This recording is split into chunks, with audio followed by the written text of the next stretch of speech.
All right, welcome students. We are so glad that you're here. The webinar is going to start in just a few minutes. And so before it begins, we are going to play a short video for you to make sure that your audio is working. That was created by Dallas ISD Food and Nutrition Services for our International Food and Culture Day that's going to be on September 30th. We are going to be recognizing and celebrating the country of Peru. Hi everyone, welcome to Hispanic Heritage Month, where we will be celebrating the great nation of Peru. We'll be creating a dish that is very popular amongst Peruvian, especially the children in Peru, and it's called lomo saltado. This dish has an influence from both China as well as Peru, and it consists of things like fresh vegetables, beef, and then we've also got some sauce that we're going to show you guys how to put together also. This dish will be featured at our campuses one day in September, so make sure you guys come to lunch that day and make sure you try out our lomo saltado. So let's get right into it. Some of the ingredients we'll be using, these are standard ingredients that they do use in the traditional recipe. Of course, by us being a school district, some ingredients we've had to kind of substitute just to meet our nutritional guidelines. However, that will not take away from the flavor of this dish. So we're gonna have some onion. We're gonna have mushrooms, tomato, broccoli, and fresh cilantro. This is actually going to make up our version of a vegetarian lomo saltado. We're also going to do our traditional meat version, which is done with beef. It can also be done with chicken. And it's going to consist of, very simply, onion, tomato, beef, as well as sauce. This sauce is really Chinese influenced because it reminds you kind of a teriyaki sauce. And so let's jump right into this.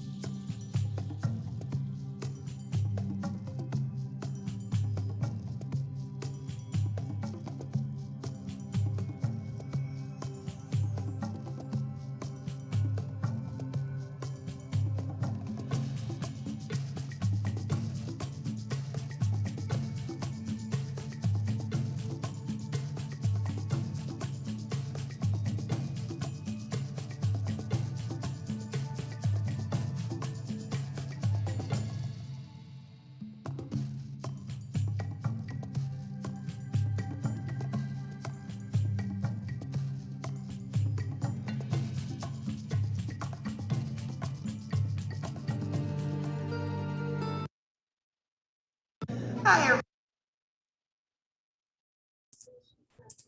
All right, so welcome to our virtual author visit. We are so excited to welcome our special author, but before we get started, we are going to pause and let Damaris speak to everybody about the interpretation option that we have. Buenos días. Si deseas escuchar esta presentación en español, puedes seleccionar la opción en español en la parte inferior derecha de la pantalla El Mundo. Si por algún motivo no escuchas al intérprete, regresa al inglés y vuelve a intentar la opción en español. Si aún no funciona, a favor de avisarnos en el chat. Gracias. Thank you, Damaris. All right, and so before we go any further, I did want to tell you about some of the features that we have for the webinar today. Your chat function has been turned off for right now. Your microphone has been turned off for right now, and your video has also been turned off.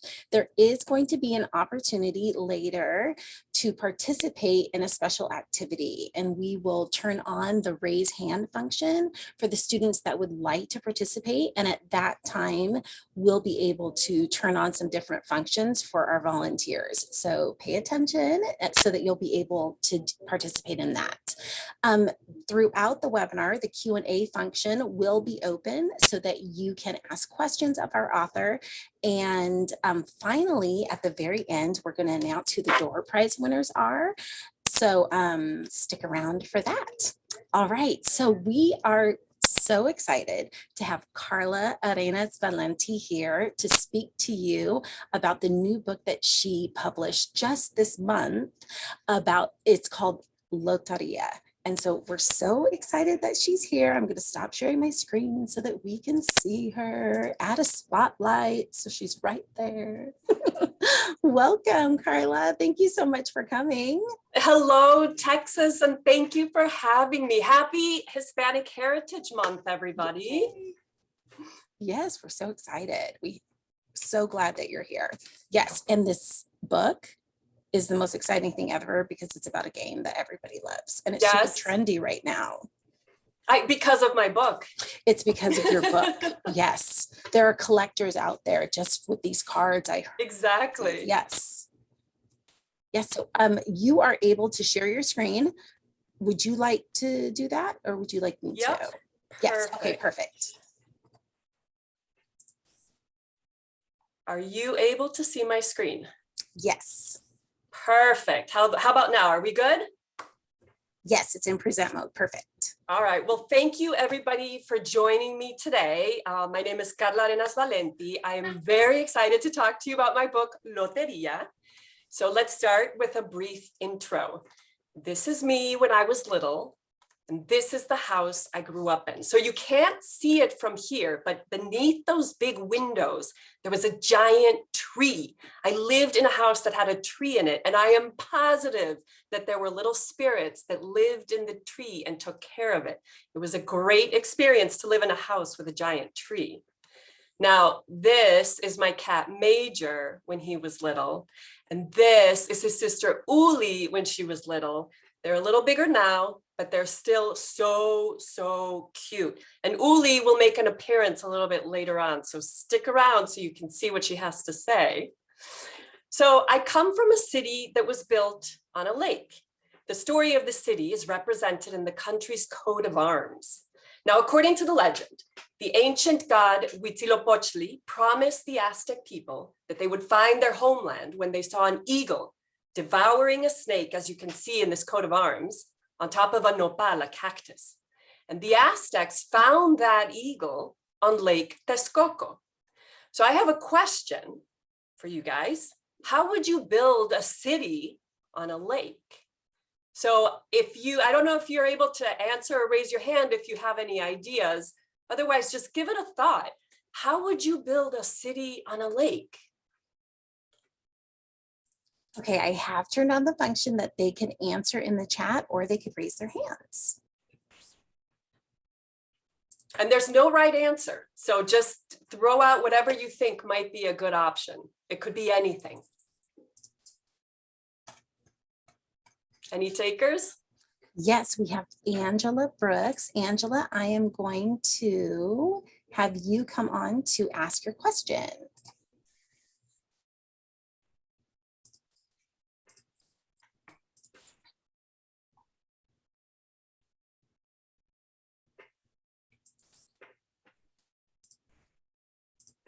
And Sarah Gonzalez can also answer. As soon you should be getting the prompting that you can participate. All right, there we go. Angela is up. Angela, welcome. How do you think that you could build a city on a lake?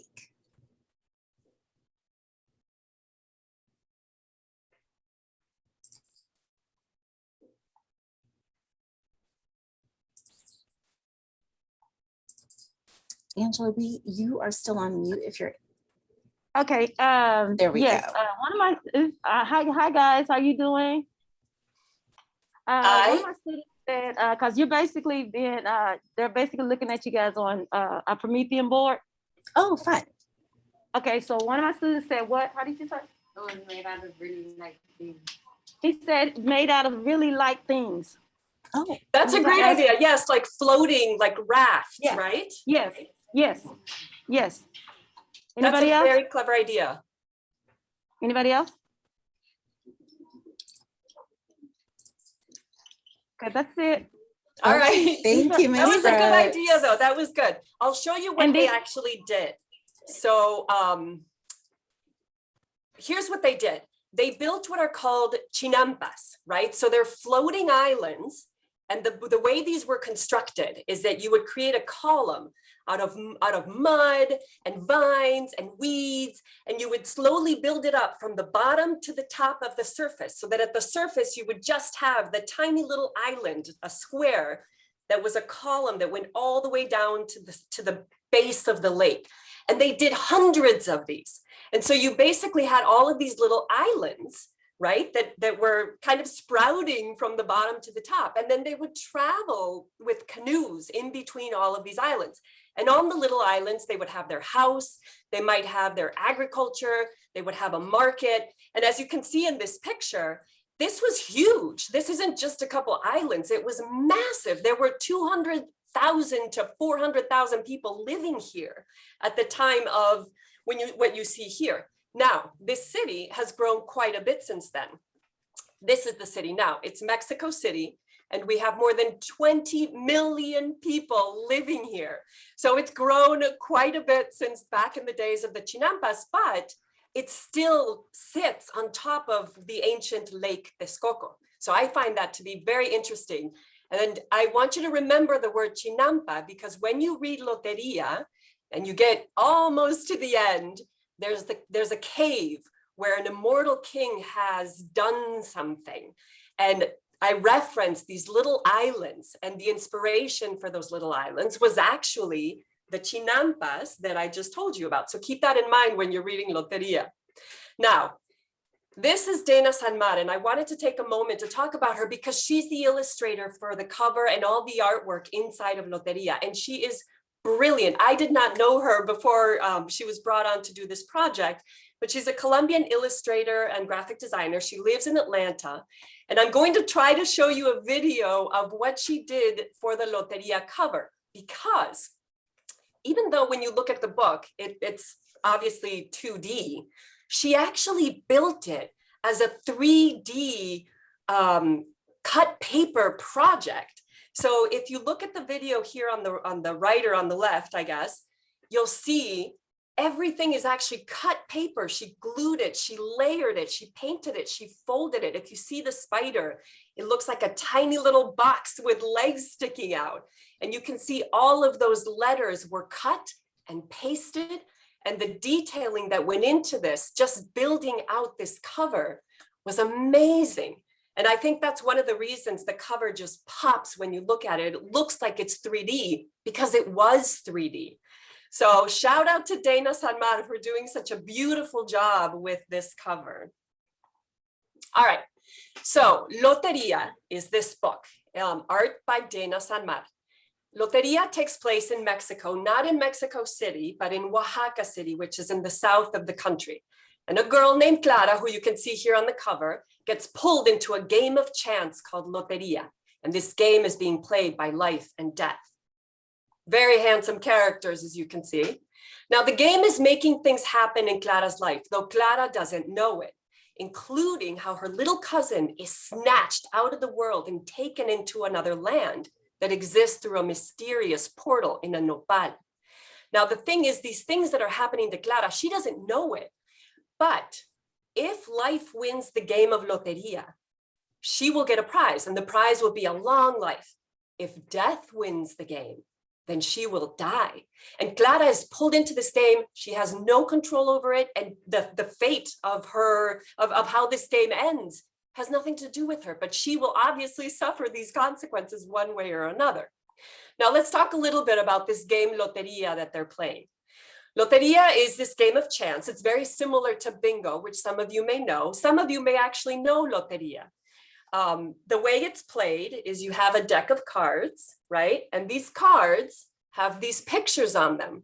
So similar to bingo, you'll have somebody pull a card and call out what the card is. If you happen to have it on your board, you put a token, and the first person to get 4 tokens in a row will win the game. Interestingly, the cards have a picture on one side, and on the other side, they have a riddle. Because when the cards are pulled, the cantor, the master card player, or the card reader, actually reads a riddle. And so you have to guess the riddle first to figure out whether you even have the card on your tabla. Now I have a fun project for you guys to do when you go back to class. You can actually build your own Loteria set, and it can be whatever you want. The cards, the 54 cards, can be anything you want. It could be something you're studying in class. It could be animals. It could be monuments. It could be historical sites or important people.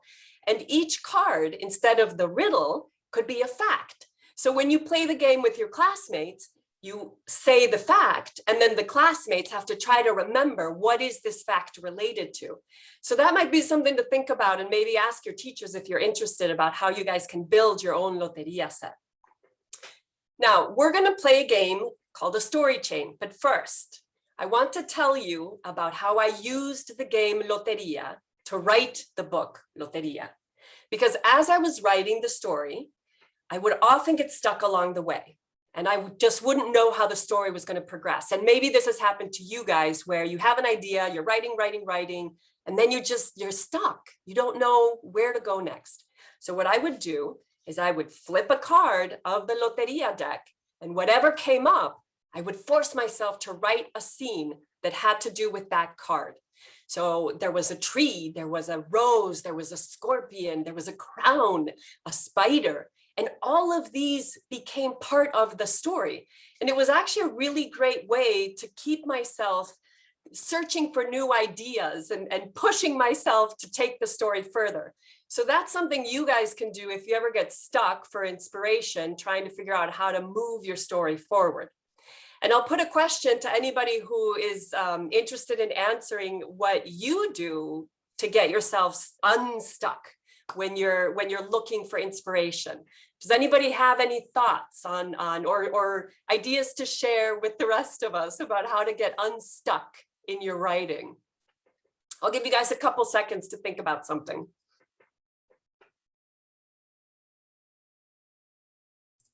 Any The chat takers? box is open for them to answer if they're ready.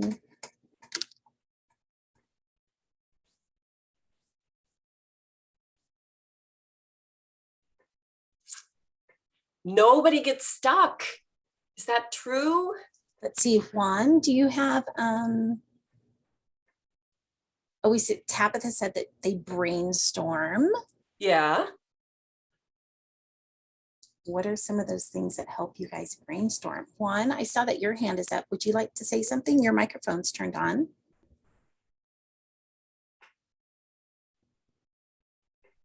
No, and then we have Miss Johnson's class said, listen to music. Oh, that's good. And Elizabeth said, use a list of favorite things. Yep. Tabitha said, we could use a discussion and share ideas. You could take a break, look at stories that are similar and draw inspiration. Oh, take a nap. Oh, That's a good one. That's a great one. idea. Yes, yes. Yes, that's great. These So, are yeah, awesome. a lot of great ideas in the chat. Yeah, these are great. And all of these can help in different parts too. Like sometimes taking a nap will be great, but other times you're not ready for the nap. And so then you can brainstorm or listen to music. I know a lot of people listen to music, so that's a good one. So here's what we're going to do. I have a deck of Loteria cards in front of me. So I'm shuffling it right now. And what we're going to do is we're going to have a few volunteers.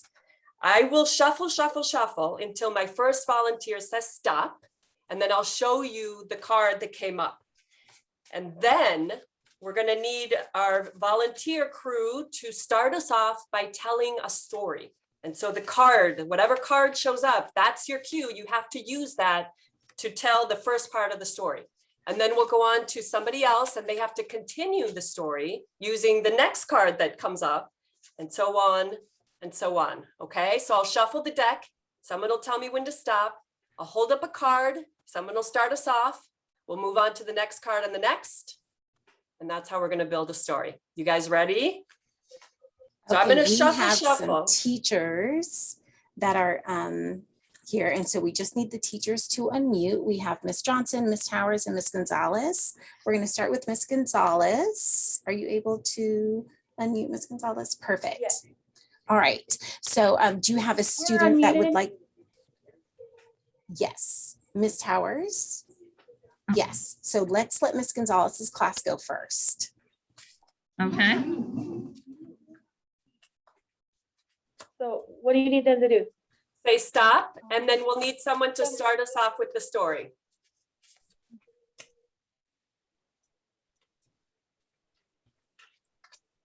Who's ready? You gotta tell her to stop. Stop. Stop. All right, All right. say stop. Stop. Ready? Here's your first cue. La pera. It's a pear. So, okay. So when I was in the cafeteria, we were getting food, and when we were getting food, I found my favorite fruit, the pear. So I picked it up, showed my card, and went to eat. Okay, did you hear him? Could you repeat it a little louder? He went to the cafeteria and he was standing in line and he saw his favorite fruit, which is a pear, and he picked it up and he gave them his ID number, and then he went to sit down That's a great to start. eat it. That's a great start. Thank you, Miss Gonzalez's class. All right, I'm Stop shuffling a cards. Let's see who can say stop next. Okay, so we have Miss Towers' class. Would you like to go next? You're off mute already, so you're going to say stop as soon as you're ready. Okay. Stop. Stop. All right. Yeah. El corazón, the heart. So you have to continue the pear story and now bring in the heart. The pear was so good that he heartfelt it. That's perfect. That's awesome. Good. All right, let's keep this going. All right, Miss Johnson's class. Stop. Oh, good one. El árbol, the tree. And after I walked out of the cafeteria, I went outside to climb a tree. Of course, that's what one does after eating pears. Exactly. And there's a tree very prominent in the Loteria story. There is, exactly. Yes. All right, let's see. Miss Johnson's class just participated. And so now we're going to have Mr. Gonzalez, Brian Gonzalez.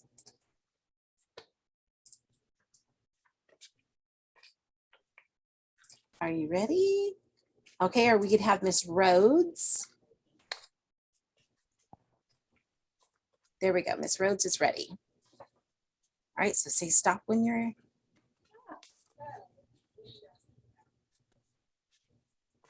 Miss Rhodes, can you hear? I can see that you're off mute, but we can't hear you.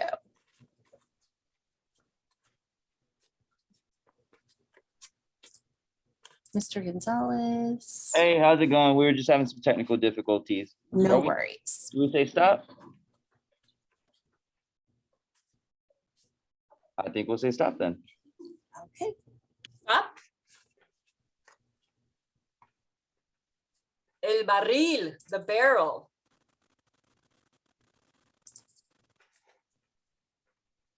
All right, so what are we gonna do there? So we're in a tree. We just ate a pear that was delicious. It filled our heart. And now we have a barrel that comes into play.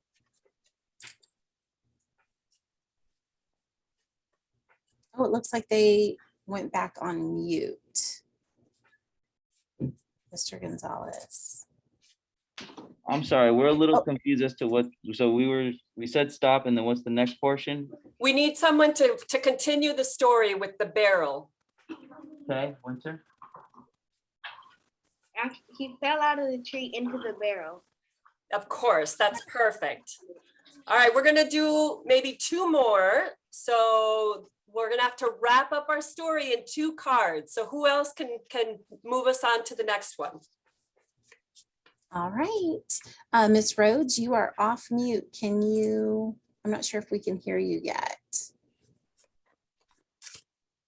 No, or Miss Baquera? Hello? Yes, we can hear you. Yay, okay. What was the last part? I think the last part was the barrel, right? And then we have to say stop. Yep. Stop. All right. El venado, the deer. Okay, so what are you gonna say after? He fell in the barrel, and then After he got out the barrel, he went outside and he saw a forest nearby. And when he went inside the forest, he saw a deer. Ooh, interesting. All right, we have one more. So this person has to wrap up our story with the following cards. So I'm starting the shuffle. All right, this is Miss Neal. Nice and loud. Stop. La corona, the crown. What was the last one? The crown. No, what was the one before that? Oh, the deer. So after eating our pear full of love, we fell into a barrel and then we climbed out of the barrel and there was a forest nearby. So we went into the forest and we saw a deer. Nice and loud. So she can hear you really loud.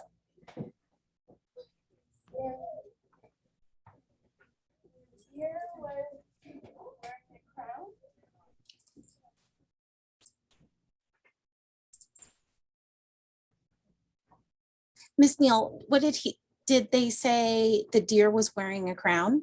The deer was wearing a crown. Yes, that's what she said. Okay, perfect. All right. So there we built a little mini story, right? And I'm rather intrigued because it's not common to see a deer wearing a crown near my school. So already as a reader, I'm very curious. And if this were the start of a book, I would absolutely turn the page to learn a little bit more about what is happening in this world that you guys built.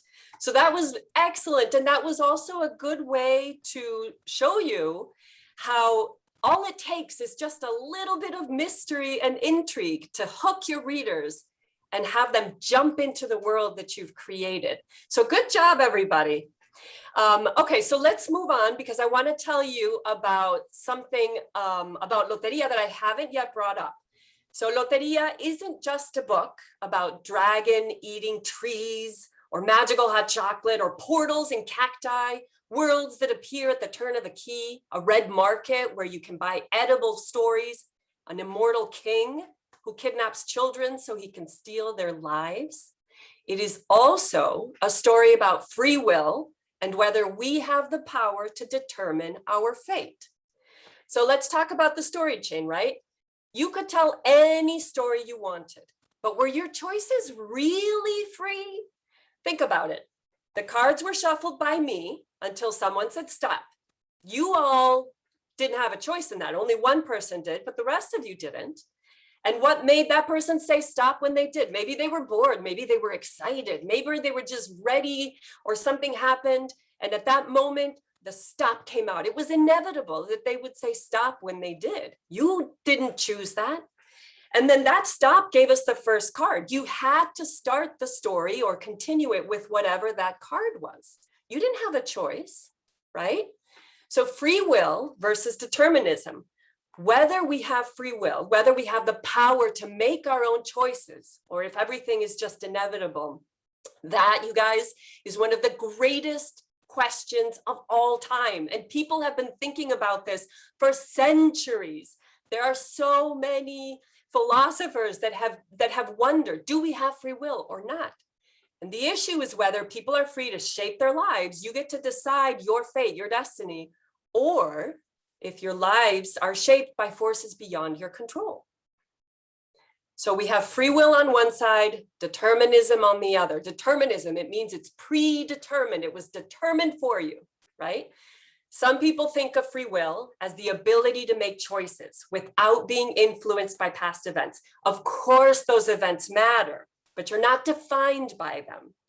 On the other side, some people believe that everything is caused by something else. It's like a chain of consequences, and there's no way to escape that. And that means the events happen because they have to happen. There's no other thing that could have happened. So I know you took a poll. I believe there was a poll that you guys took earlier about whether you believe in free will or not. Yes, I think we have the power to make our destiny, or no, I think our fate is determined. So why don't you guys tell me what you think? Yes, I believe in free will, or no, I believe in predetermination. Okay, they are doing the poll right now. And it's as soon as it's done, we're gonna have 10 more seconds, friends. Y'all are fast. Half of you have already participated. Good job. All right, let's see. Wow, 88% of you believe in free will and 12% do not. That is really interesting. I was at the yes camp, and I'll tell you about this a little bit later, but I was at the yes camp when I first started writing the book. And at the end, I don't know, I may be changing my mind. So here's what I think you guys should do after we meet and after you've had some time to chat amongst yourselves and think about these issues. Have a debate with your classmates. Take the time to actually think through the different events in your life. Maybe do a little research. There's a lot out there about this. And then if you really, if you're in the 88% and you really believe in free will, put together your arguments. Why? Why do you believe in free will? And if you're on the other side, those 12%, that's a big number still. Think about why. Why do you believe that everything is predetermined? And then talk about it. Explain to your peers and your classmates why. Why do you believe what you believe? And if you disagree with them, that's totally fine. Why do you disagree? The key here is to really think about what your other friends are saying, what the other people are saying, and why. Question, why do they believe that? Okay, so I would love for you guys to do this debate. And now that you know these numbers, 88% said yes, 12% said no, take a poll after and see if anybody changed their mind. Because that's also interesting, right? When we're able to present arguments and make people think about things differently, that's really important. So you take your poll and you see how many people change their mind. Now, is there free will? I don't know. And it's okay. It's okay not to know. My job as an author is to ask questions, to get you to think about what you believe and why. And actually, your job is also to ask questions. You don't need to have the answers. You just need to ask why. Find out what people believe and why they believe that, and then decide for yourself whether those ideas and opinions make sense. So what do I think? As I told you, before I started writing Loteria, I totally believed in free will. I was positive about it. And then as I explored the idea in the book, I began to doubt whether that was true. And as Uli says, it's okay not to be sure about something. So in the end, Clara, the heroine of my story, came up with an answer as I was writing it that I did not expect. And it actually changed how I think about everything, how I think about free will, how I think about determinism. And it surprised me as the author because she's my character, but she still came up with an answer and a solution that I was not anticipating. So I felt like I didn't have free will. Even as an author, I was still trapped in the story. I was actually trapped by Clara's own ideas. So that was very interesting. And maybe she'll do a similar thing for you. So now one last thing, and I know you guys have some questions maybe, so let me just wrap up with this. People often ask me what my favorite Loteria card is, and it's the brave one. The original card in the deck, this is the original deck, looks like this, El Valiente. But Yuyi Morales drew one that I like much better, so I'm sharing that with you as well. And the reason I like the brave card, El Valiente, is because the world can be a scary place, especially these last couple of years. It's been very scary. Things have been totally out of our control. And it can often seem like we don't have a choice about what's happening. To be brave, valiente, is to know that we don't always have control. We don't always get to choose what happens to us. And yet we choose to go into the world every day, facing whatever obstacles come our way. That, my friends, that is the real act of bravery. And I'm pretty sure that all of you, if you just made it through this past year, you've all been really, really brave. So I commend you for that. So I would love to hear from you. I have some really cool resources for teachers on my website that are related to Loteria. Everything from your own Loteria tablas that you can print out and download to discussion questions about the book. We have some trabalenguas, those are tongue twisters. We have some crosswords. I even have a fantastic hot chocolate recipe that I inherited from my abuelita that I am sharing with you. So you can go to karlavalenti.com and pull out all those resources for your classmates. And now I would love to have you ask me anything, any questions. All right, great. So we have some of the questions already. We have a fourth grader from Anne Frank would like to know what gave you the idea to create a book out of a game? Thank you for asking that question. That is actually my favorite question because I had been thinking for almost 10 years. That's a long time. I had been trying to come up with an idea for a story to talk about free will. And I thought, what's the best way to capture that, to communicate that to kids? And I thought, it's a child, it's a person who's trapped in a game. Because if you're trapped in a game, you don't really have free will, do you? And then my dad came to visit and he brought us a set of Loteria to play with while he was there visiting. And as I was playing the game, I realized this is a perfect game. This is a perfect game to play because it's a game that I grew up playing. It's a game that's very Mexican. And it's a game that allows me to tell the story of whether we have free will or not. Because the cards can be anything, right? It's not like you get to shuffle through the cards and choose the one you want. It's whatever card comes up. And as you'll see in the book, the cards as they come up, they change Clara's life. She has no choice over that, right? And so that was the inspiration, was just a combination of me thinking for many years. And then this game, my dad bringing us this game at the right time. It was fate, right? It sounds like fate. It came, the card game came at the right time when I needed it. Oh, I think you're muted. Somebody else asked how long it takes you to write a book. Do all of them take 10 years? Like, So here's the thing. We think that writing a book is just sitting there and typing it out. But writing a book is mostly thinking, right? And you could be walking, you could be showering, you could be taking your dog for a walk or just laying on the grass. And if you're just thinking about your story, that counts as writing a book. The writing itself, once I had this story in my mind, I think I wrote it in 4 weeks and that was it. But then you got to revise it, right? So the revising took a while as well. I'll tell you this, from when I finished writing the book to last week when the book was published, that was 4 years. So in that time, I wrote it, revised it. We got the illustrations.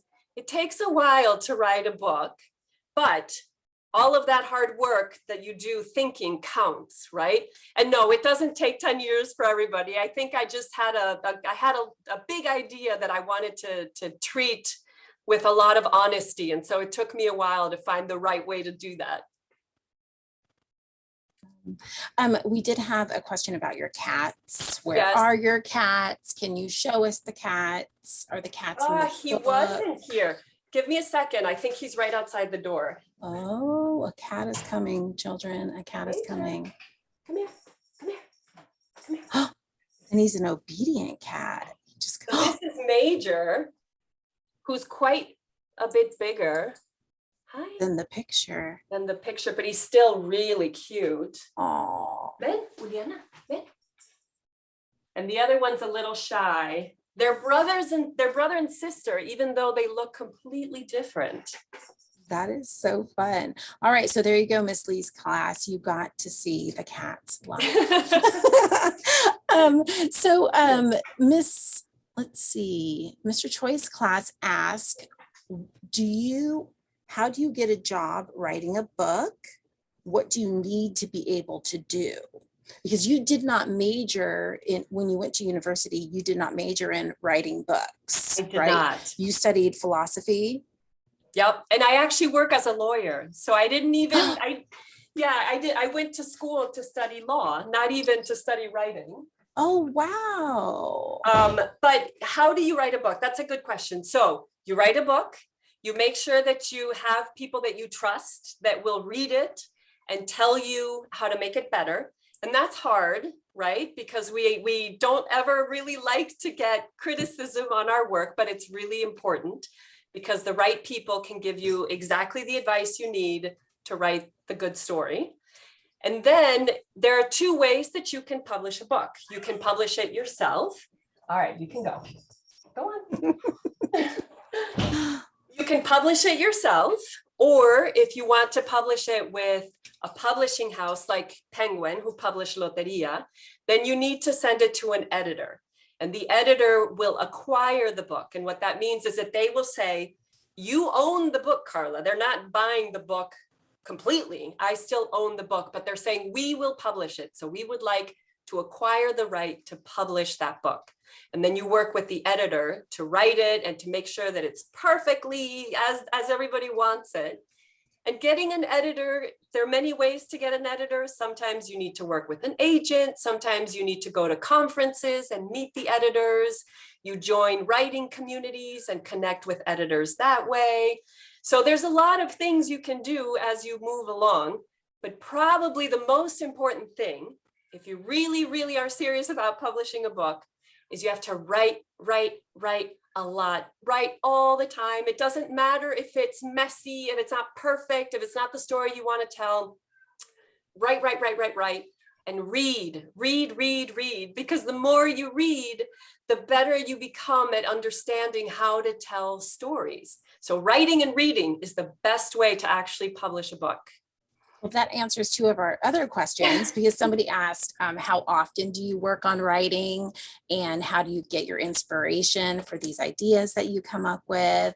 So reading and writing, students, all there the you time. go. Yeah. And again, to answer the question about working on writing, don't forget that you can be working on writing even if it's just in your head. I work on my writing in the shower all the time because I might be stuck on a point, and then I'll shower and I'll be thinking about it, and something about the warm water covering you and your shampoo is an inspiration. And then all of a sudden, bing, there you go, you have your answer. So it counts, it absolutely counts to be thinking about your book in the shower. That counts as writing. Great. All right. So for our last question, Ms. Valdez asked if you have a favorite tongue twister. And Ms. Valdez asked this in Spanish, but I cannot pronounce. Can you say how you say this in Spanish? Trabalenguas. Trabalenguas. Yeah. So lengua means tongue and trabar means to stick. So it's like a tongue twister or a tongue sticker. So I have a tongue twister, a trabalenguas, in the book that I'll tell you, but I have another one that I'll share as well. So, tres tristes tigres tragaban trigo en un trigal.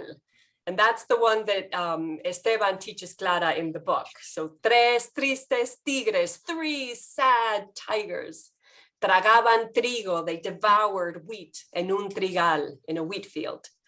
And then I had another tongue twister that I would do with my kids when they were babies. And I would grab their feet and I would start to go like a little train, and I would go rápido ruedan las ruedas del ferrocarril.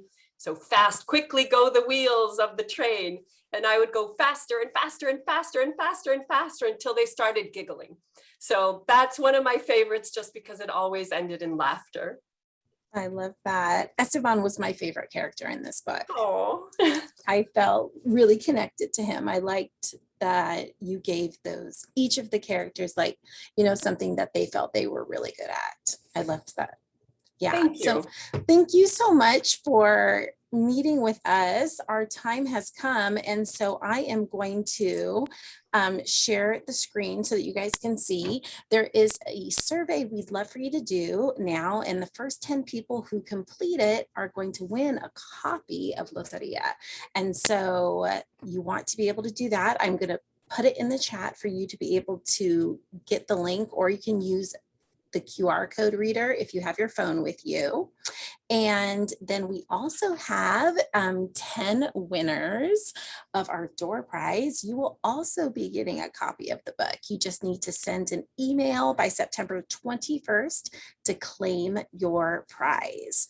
And so thank you so much, Karla, for coming. Thank you so much for sharing all of these great ideas. And I loved your presentation. I thought it was so fun. Well, thank you all for giving me this opportunity. It's been such a pleasure to be here with you. Thank you. Yes, and I would like to live in a house with a tree inside.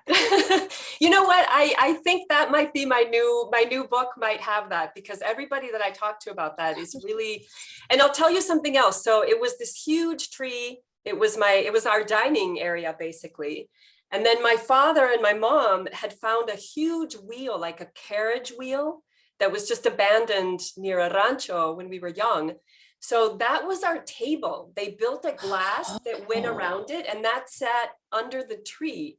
So it was almost like we had an indoor, like, picnic area. Yeah, exactly. It was really, and then we had turtles, and we had iguanas, and we had a little owl and toucans and birds, and it was all inside. All inside the house? Mm-hmm.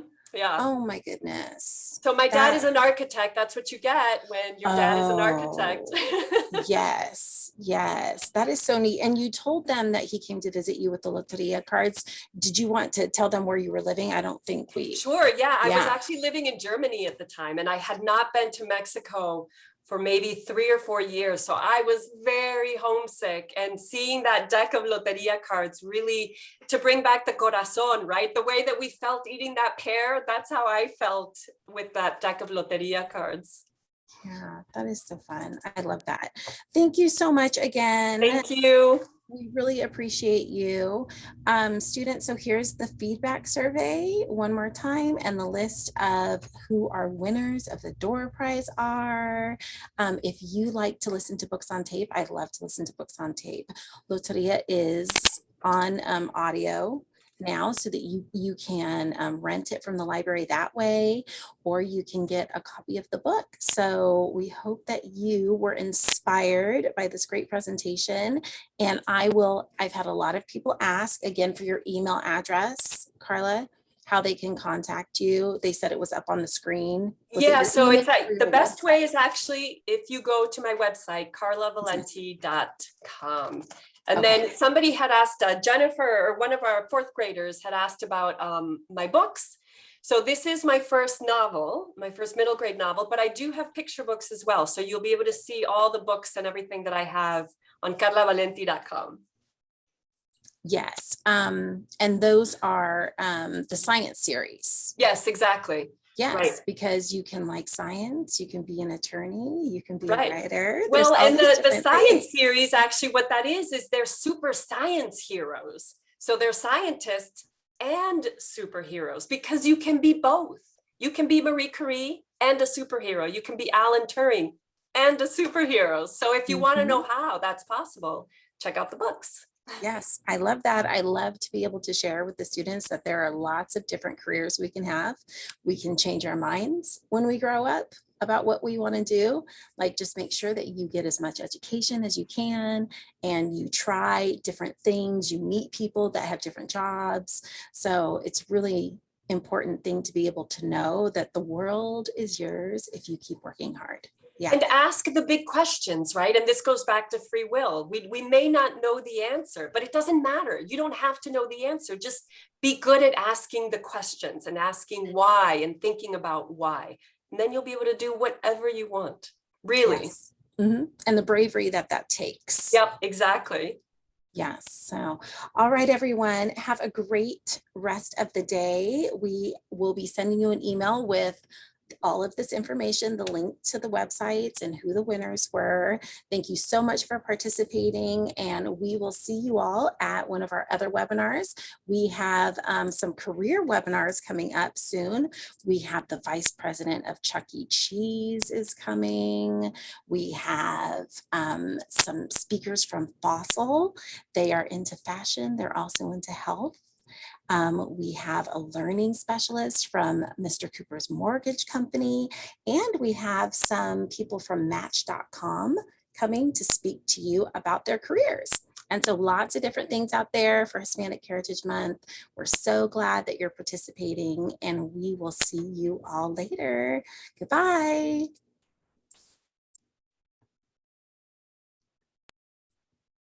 All righty, so I'm going to stop recording.